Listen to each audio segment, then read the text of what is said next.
All right. Well, again, good morning to everybody, and thank you for showing up. Yes, I did change your attendance, so you're good. Go ahead and turn your cameras off, please.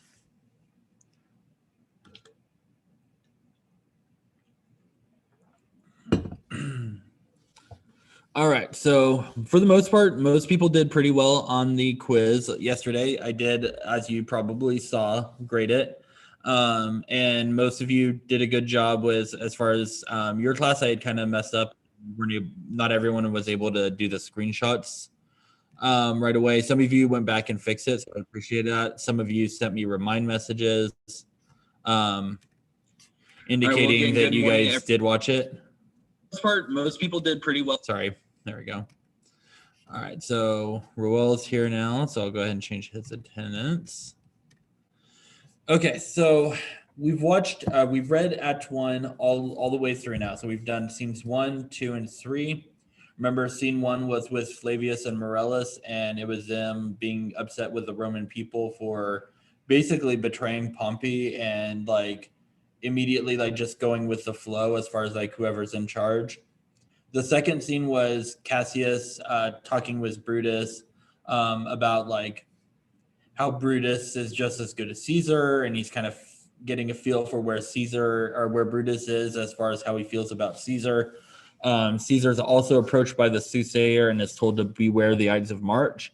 And then finally, 2 days ago, when we read Act 1, Scene 3, we saw a bunch of supernatural events occur.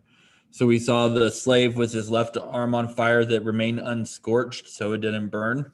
We saw the lion who glared at Casca and didn't attack him. We saw, technically we heard from a bunch of women saying that there was men walking up and down the street on fire. And then there was an owl during the day. So some of it was supernatural, some of it was just unnatural. So again, the lion and the owl would be unnatural. They're not necessarily supernatural, but the two instances of fire would have been supernatural. So that's pretty much where we're at right now. The last thing that occurred in scene 3 was Casca had talked about, or not Casca, but Cassius had talked about forging letters to make it look like it was from a bunch of Roman citizens to build Brutus's ego up and to claim that they were afraid of Caesar. And so he has Cinna, one of the other conspirators, go and hide them around Brutus's property for him to find. And that's basically the last of it. They want Brutus on their side because, again, the people love Brutus almost, if not as much as Caesar. So they do love Brutus and respect him. So they know that if they kill Caesar without him, the people would turn on them in an instant. With Brutus, they have a chance to perhaps persuade the people.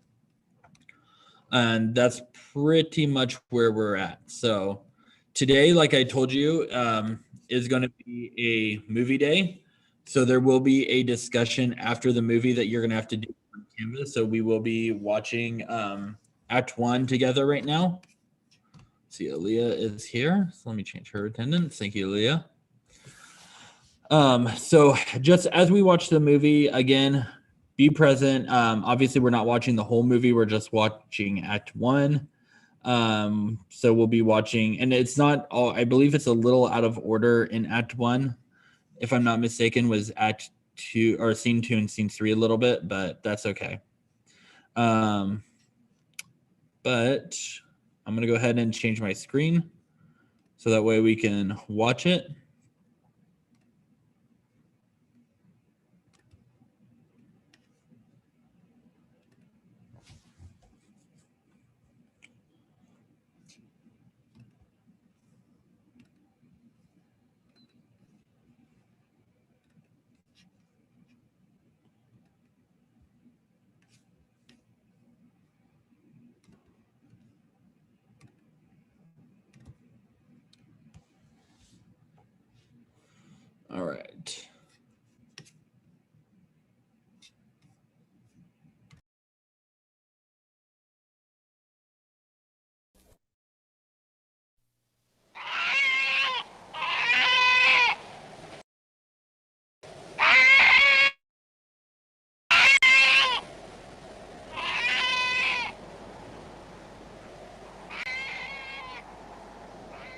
Caesar was chosen consul for the 4th time and went into Spain to make war with the sons of Pompey, who were very young.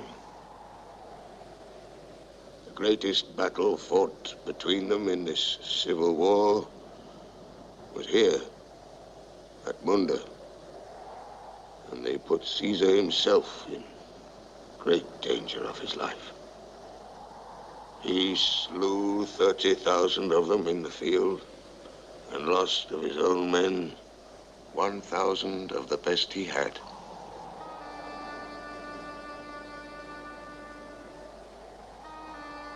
This was the last war that Caesar made.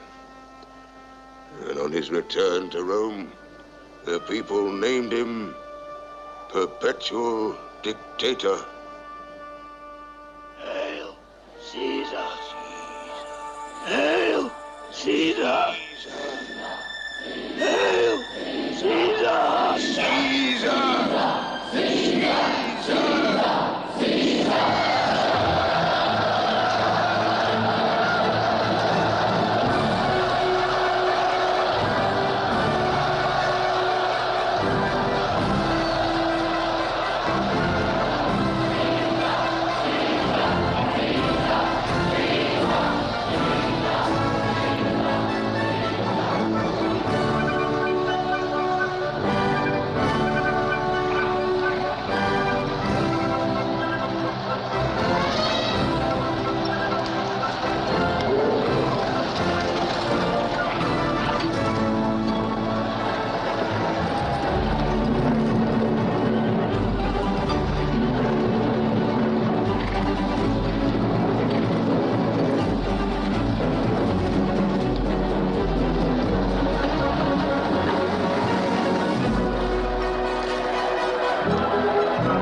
Which is indeed, sir, a mender of bad soul. Thou art a cobbler, art thou? Oh, I am indeed, sir. A surgeon to old shoes.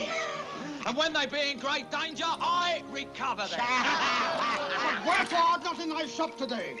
Why dost thou lead these men about the streets? Oh, truly, sir, to wear out their shoes, to get myself into more work.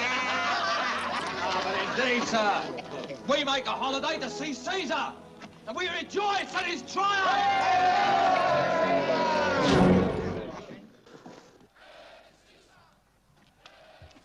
Wherefore rejoice? What conquest brings he home? What tributaries follow him to Rome, to grace in captive bonds his chariot wheels? You blocks. You stones! You worse than senseless things. Oh, you hard hearts. You cruel men of Rome. Knew you not, Pompey? Many a time and oft have you climbed up walls, to battlements, and towers to windows, aye, and chimney tops, to see great Pompey pass the streets of Rome.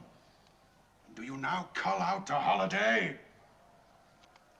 And do you now strew flowers in his way, who comes in triumph over Pompey's blood?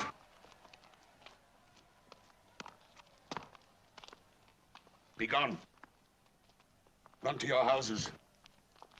Fall upon your knees. Pray to the gods to intermit the plague that needs must light on this ingratitude.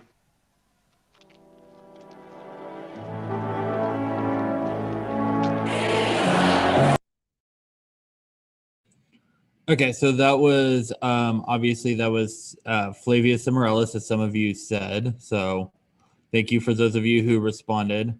Remember, Flavius and Morellus are the ones who interact with the cobbler, the shoemaker, in scene 1. So that was scene 1. They kind of made it a little shorter because in scene 1 they like go on and they talk about how they're gonna go and take all the flowers and stuff off of Caesar's image. Like, you go this way, I go that way. Also, the exchange between the cobbler was a little bit longer. And yeah, so basically they cut off mostly the end part where Flavius and Morellus are talking to one another. Sorry, let me just check the chat real quick. Okay, and now we're into Act 1, Scene 2 now. So again, they're going to be racing, and we'll meet Cassius and Brutus, and yeah, I think you'll be able to recognize who's who pretty quick.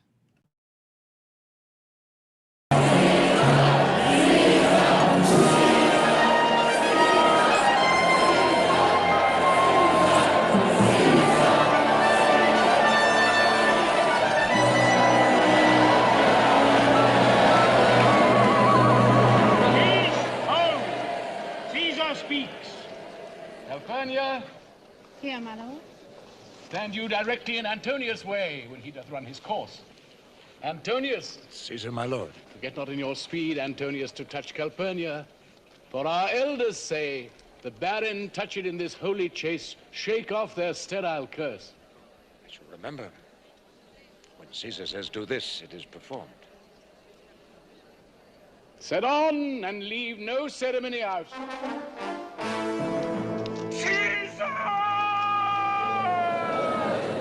Who called? Let every noise be still. Peace yet again. Who is it in the press that calls on me? I hear a voice shriller than all the music. Cry, Caesar. Speak. Caesar is turned to hear. Beware the Ides of March!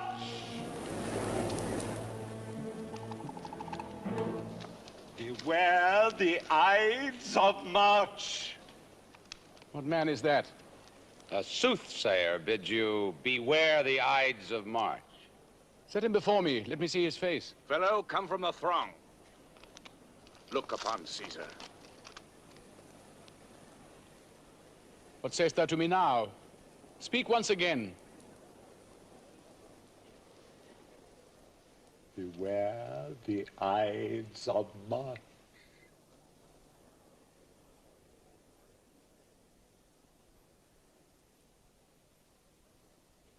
He is a dreamer.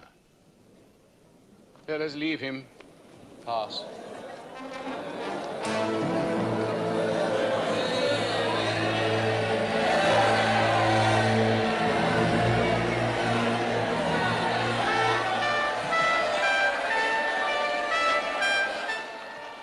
Will you go see the order of the course?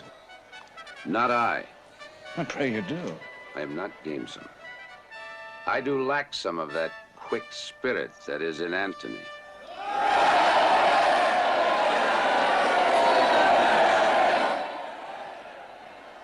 Let me not hinder, Cassius, your desires. I'll leave you.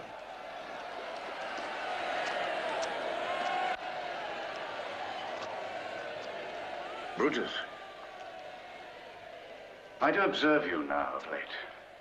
I have not from your eyes that gentleness and show of love, as I was wont to have. You bear too stubborn and too strange a hand over your friend that loves you. Tell me, good Brutus, can you see your face?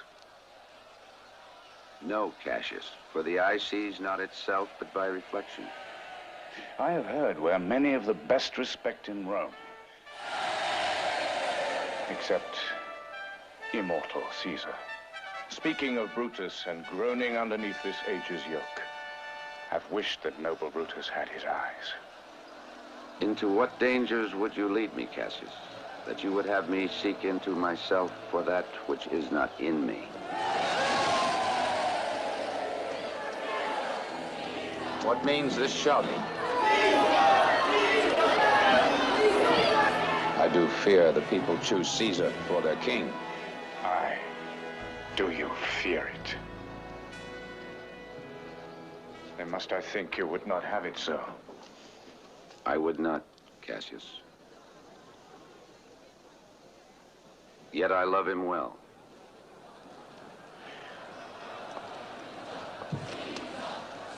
I cannot tell what you and other men think of this life. But for my single self, I had as lief not be as live to be in awe of such a thing as I myself. I was born free as Caesar, so were you. We both are fed as well, and we can both endure the winter's cold as well as he.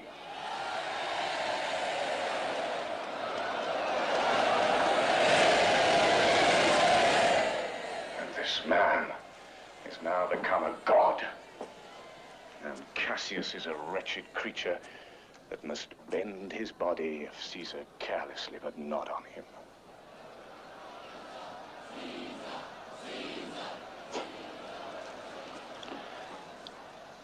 He had a fever when he was in Spain. And when the fit was on him, I did note how he did shake. 'Tis true, this god did shake. His coward lips did from their color fly.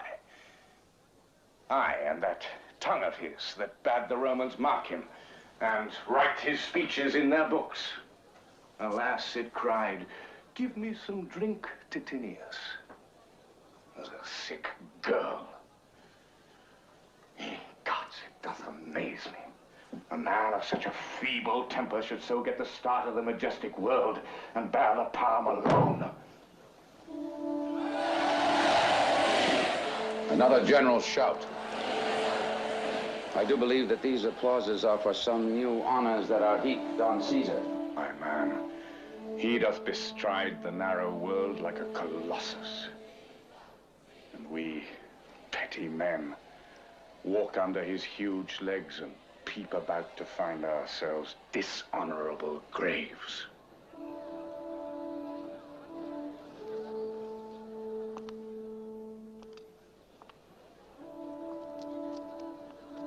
Men, at some time, are masters of their fates. The fault, dear Brutus, is not in our stars, but in ourselves that we are underlings. Brutus and Caesar. What should be in that Caesar? Why should that name be sounded more than yours? Write them together. Yours is as fair a name. Sound them. It doth become the mouth as well. Weigh them, it is as heavy. Conjure with them. Brutus will start a spirit as soon as Caesar. Now, in the names of all the gods at once, upon what meat doth this our Caesar feed, that he is grown so great? Age, thou art shamed. When went there by an age? Since the great flood, when they could say, till now, that talked of Rome, that her wide walls encompass but one man.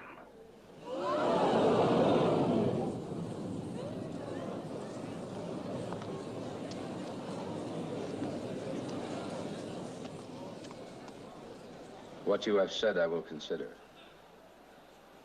What you have to say, I will with patience hear, and find a time both meet to hear and answer such high things. Till then, my noble friend, chew upon this. Brutus had rather be a villager than to repute himself a son of Rome under these hard conditions, as this time is like to lay upon us. I am glad that my weak words have struck but thus much show of fire from Brutus. But look you, Cassius, the angry spot doth glow on Caesar's brow, and all the rest look like a chidden train. Calpurnia's cheek is pale, and Cicero looks with such ferret and such fiery eyes as we have seen him in the Capitol being crossed in conference by some senators. Antonius. Caesar? Let me have men about me that are fat, sleek-headed men, and such as sleep o' nights. Yon Cassius has a lean and hungry look. He thinks too much. Such men are dangerous. Casca will tell us what the matter is. It's not dangerous. He's a noble Roman and well given. Would he were fatter. But I fear him not. Yet if my name were liable to fear, I do not know the man I should avoid so soon as that spare Cassius. He reads much. He is a great observer, and he sees quite through the deeds of men. He loves no plays as thou dost, Antony. He hears no music. Such men as he are never at heart's ease when they behold a greater than themselves, and therefore is he very dangerous.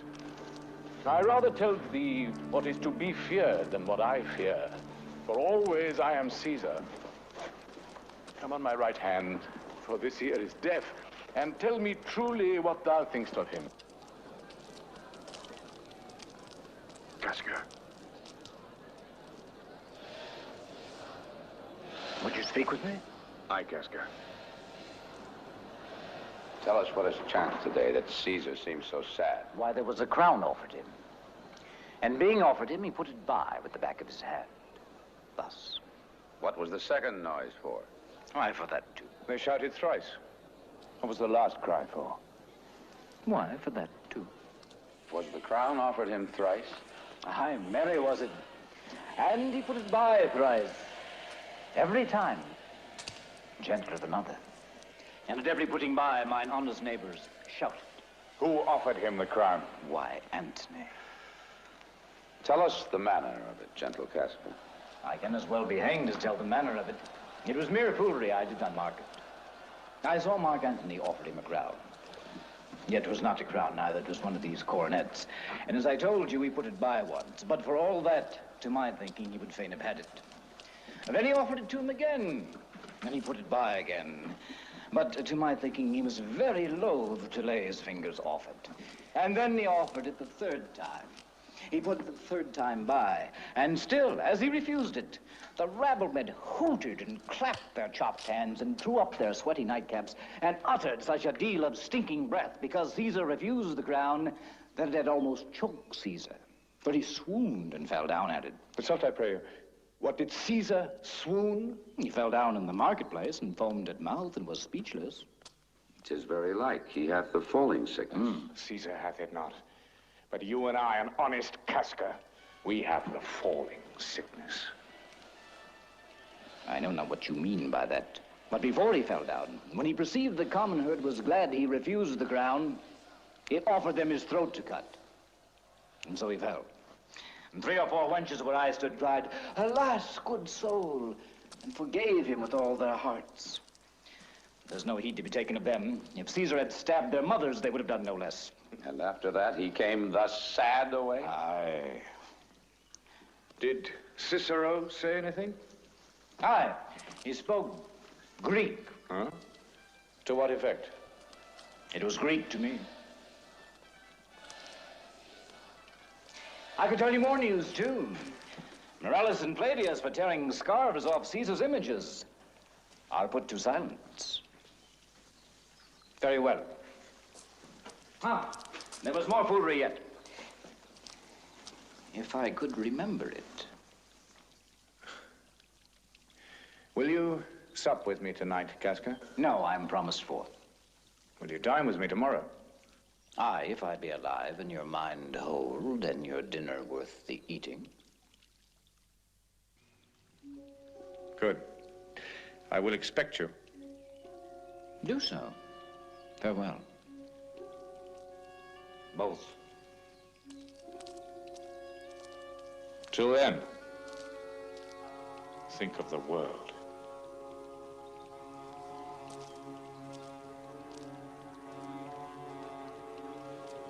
And after this, let Caesar seat him sure,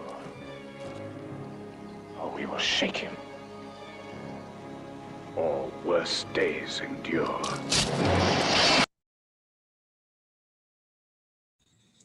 All right, so that was the end of scene 2.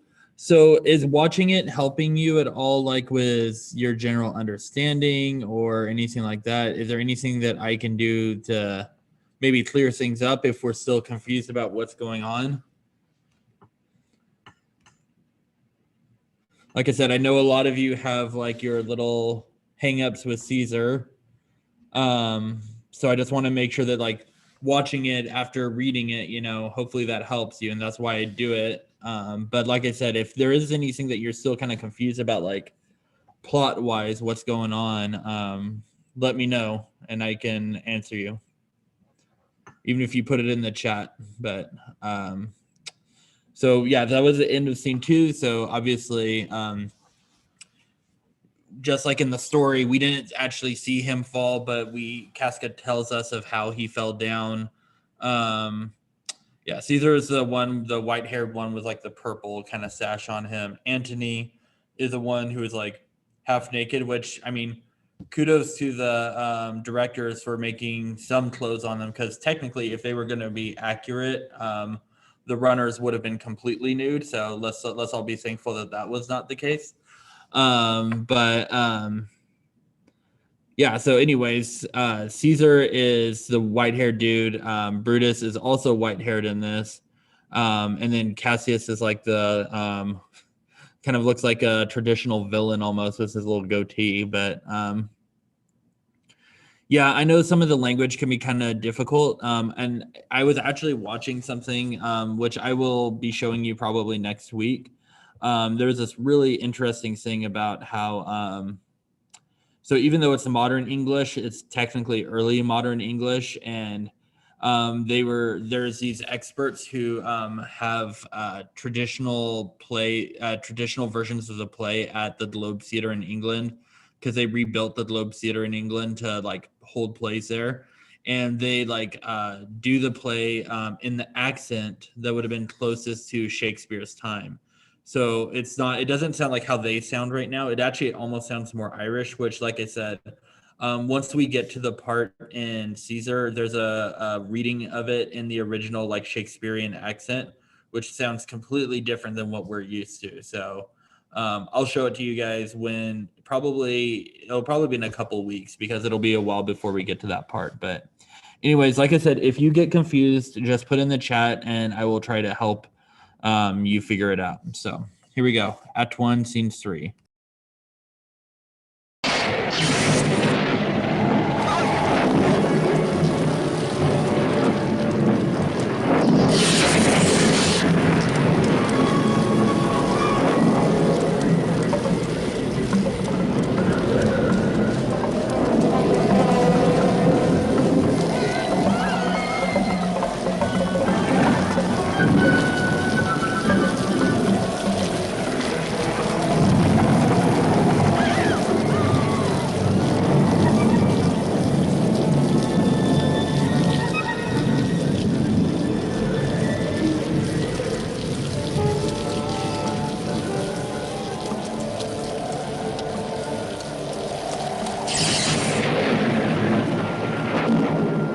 Who's there? A Roman. Cassius. What night is this? Whoever knew the heavens meant so. Those that have known the earth so full of faults. Now, good eye, Casca, Name to thee a man most like this dreadful night. A man no mightier than thyself or me in personal action. Yet prodigious grown. And fearful as these strange eruptions are.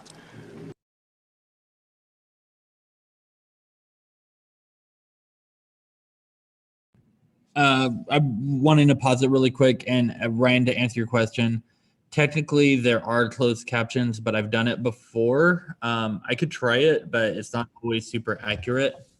I could give it a shot. We'll see. But I was actually going to say that, so this is scene 3, but we're missing a part. Who was Casca talking to first? And if you don't remember his name, what was he talking about that he didn't talk about here? Because we basically skipped an entire part and just like jumped into the part where Cassius enters.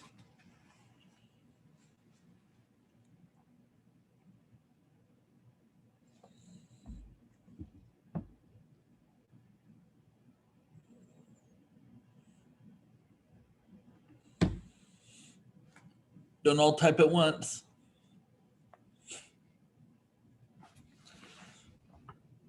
So again, like Casca talks about different things that happen. What did we miss? What did he not talk about that he talked about in the play?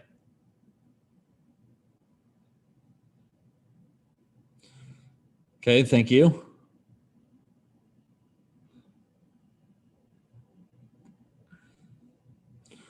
All right, everybody, come on. If you want to be, again, I don't want to mark people absent, so let's make sure, I need to make sure that you didn't just walk away as soon as I turned the movie on, you know? Okay, Ricardo, can we be a little bit more specific? The question was, what did Casca not talk about? So he talks to Cicero. So he talks to Cicero before Cassius enters. And they're talking about a bunch of stuff that happened. So what stuff happened that we didn't hear about in the movie?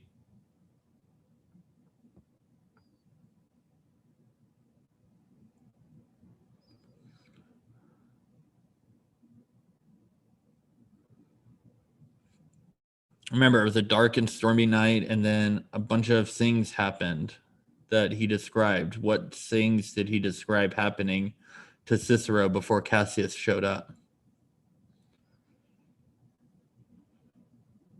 I mean, kind of, yeah, but again, like he was very specific. There was 4 things that happened. What were those things?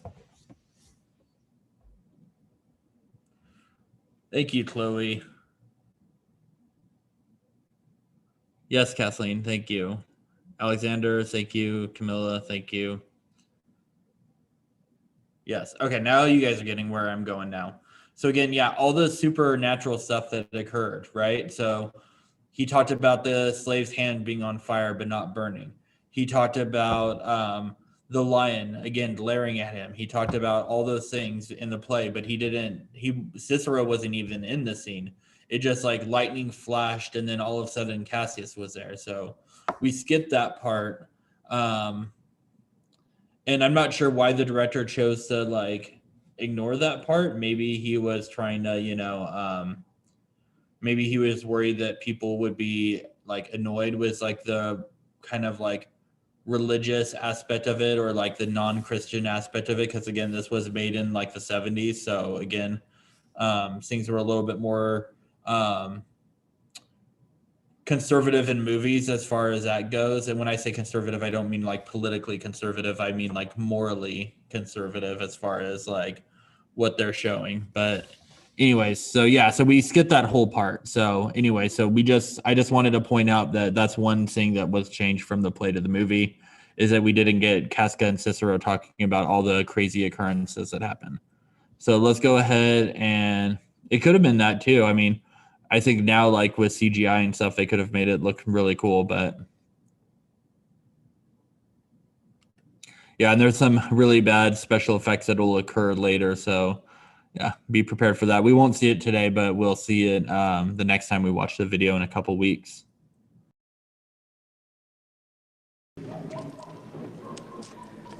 It's Caesar that you mean. Is it not, Cassius? Let it be who it is. Indeed, they say the senators tomorrow mean to establish Caesar as a king. And he shall wear his crown by sea and land, in every place, save here in Italy. I know where I will wear this dagger, then. Cassius from bondage will deliver Cassius. If I know this, know all the world besides, that part of tyranny that I do bear, I can shake off at pleasure. So can I. So every bondman in his own hand bears the power to cancel his captivity. And why should Caesar be a tyrant, then? What trash is Rome? What rubbish and what offal, when it serves for the base matter to illuminate so vile a thing as Caesar. But, O grief, where hast thou led me? I perhaps speak this before a willing bondman. You speak to Casca, and to such a man that is no fleering telltale. Hold. My hand. Be factious for redress of all these griefs, and I will set this foot of mine as far as who goes farthest. There's a bargain made. Now know you, Casca, I have moved already some certain of the noblest-minded Romans to undergo with me an enterprise of honorable, dangerous consequence. Stand close a while. Here comes one in haste. It is Cinna. I know him by his gait. He is a friend. Cinna? Where haste you, sir? To find out you. Who's that? Metellus Simba? No, it is Casca. One incorporate to our tents. I'm glad, Hans. What a fearful night is this. As 2 or 3 of us have seen strange sights. Am I not stayed for? Tell me. Yes, you are. Oh, Cassius, if you could but win the noble Brutus to our party. Are you content? Good Cinna. Take this paper and look you lay it in the praetor's chair where Brutus may but find it. Throw this in at his window. Set this up with wax upon old Brutus' statue. All this done, repair to Pompey's porch. Yeah. I will hide, and so bestow these papers as you bid me. Do so. Come, Casca. You and I will yet ere day see Brutus at his house. 3 parts of him is ours already. And the man in Tyre upon the next encounter yields him ours.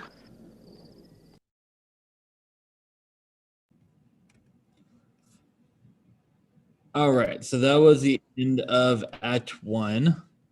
So again, we will be continuing Act 2. Like I said, we're not going to be reading Act 2 probably for another week, because next week we are going to be doing a brief write about this act. So we will be doing that next week. So want to make sure that you all have a good amount of time to write.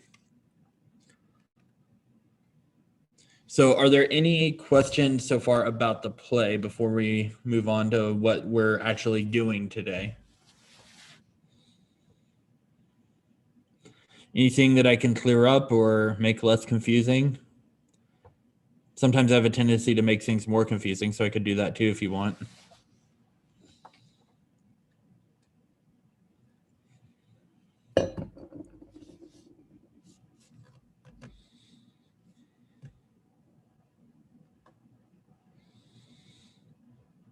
Nobody's typing anything, or nobody's typed anything. Yeah, I've been at school since mid-December, so all the teachers were reporting back pretty much. A couple of exceptions, but most of us were supposed to come back. But any questions related to the play, though, that I can, like, that you're still confused about or anything? I just want to make sure that we're good on that.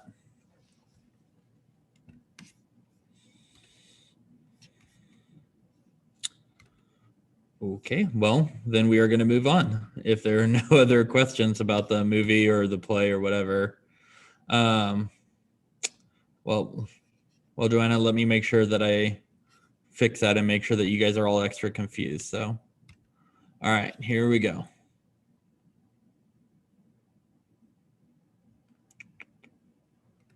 Okay, so going to this week's module. So again, we are in week, week 19. So far this week, you guys have had the catch-up day. You've had the Mender of Bad Souls quiz that we did yesterday about the podcast. Couple of you, I don't believe, finished it, or some of you had blanks. If you just entered it blank, I gave you 2 attempts, so you can redo it. I am not always going to give you time to listen to the podcast, especially this semester, now that we've had a full semester of doing it. So you might not always get that same amount of time to be able to listen to it and type it out at the same time. But the point is, like, for example, I'm going to be posting a podcast either tonight or tomorrow. So there will be a new podcast for you to listen to. My expectation is, because I'm not assigning any other homework over the weekend, is at some point over the weekend that you listen to it. So please make sure that you do that. It's going to be about the writing process. I will be taking questions. So that's one of the things that I will have. I'm actually going to be posting in just a little bit while you are working on this next thing. But Act 1, Scene 1 movie discussion is what you're going to be working on right now. And there's 5 questions. You only have to answer one of them. So after watching Act 1, again, it's going to be something that you're going to be doing to, like, talk to one another, get some ideas so you could see other people's thoughts too. But the first question, and again, you only have to answer one of these, is, do you think Cassius thinks that Caesar is a genuine threat, or is it because of his ego that he wants to overthrow Caesar? The second question, whose interpretation do you believe of the supernatural or unnatural events that occur in Act 1, Scene 3? So that's more related to the play technically, but so Casca offers one explanation of why he thinks that the supernatural events are occurring. Cassius offers another. Who do you think is correct, and obviously why? What is different about how the characters acted in the movie versus what you expected them to be like? What is the biggest difference between hearing the audio and watching the video? And does each actor seem like a good casting choice for their character? For example, does the character playing Cassius make a good Cassius, or does the actor playing Caesar make a good Caesar? And you don't have to limit it to those 2 characters. You could also talk about Antony, Brutus, Casca, maybe not Cinna so much because he had 2 or 3 lines. So you're going to answer one of those initial posts. After that, you'll need to refresh the page in order to see other people's responses. So you'll submit it. Once you submitted it, you probably won't see anybody else's responses. But then after that, you'll need to refresh it, and then you should hopefully start seeing other people. And then you'll need to respond to 2 people who answered a different question to you. Explain again, this is the important part, why you agree or disagree in 2 to 3 sentences for each reply. I want you to, like it says, so if you answer number 3,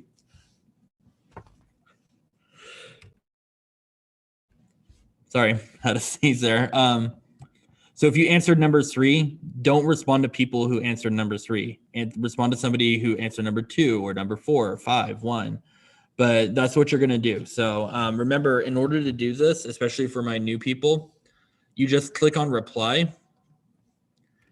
And this is where you will enter your answer. And then you just click post reply, then refresh, and then you should start seeing other people's. But remember, it says explain in 4 to 5 sentences. Okay. So again, a short paragraph response. You don't have to necessarily use a quote, but I would like you to use specific examples from either the play and or movie to help prove your point. So you'll be working on that right now. I will go ahead and put you into breakout rooms. If you have questions, Joanna, what was the wow about? Was it about me confusing you, or was it a different thing?